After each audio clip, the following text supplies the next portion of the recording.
And what is the next step in management of this patient? Discontinue IV antibiotics, switch to oral antibiotics, continue IV antibiotics for a total of 14 days, administer IVIG, or start antifungal therapy. So 60-year-old man, he presents to his PCP with a 2-day history of rapidly spreading, warm, and painful rash on his right lower leg. The rash is red with a clearly defined raised border. He has a history of poorly controlled diabetes and peripheral vascular disease. He reports fever and chills.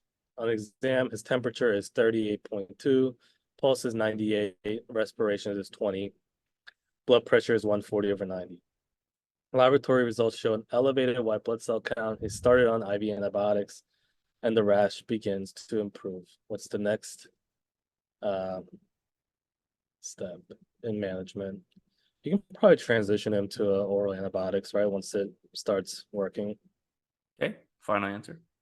Yeah. Yeah. Okay, so I mean, this is a little bit more, you know, I'm liking how you're working through the management questions. Management questions are usually way harder, right? And I mean, they are, and on step two, they're very hard. But in this particular instance, right, what's your diagnosis? What do you think he has?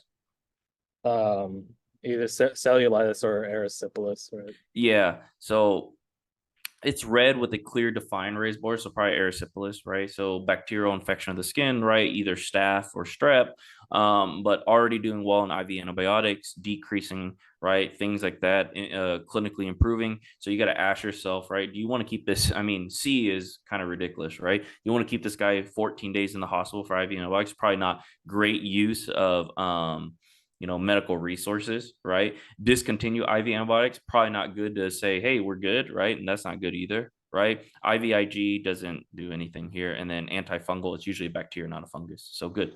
B is your best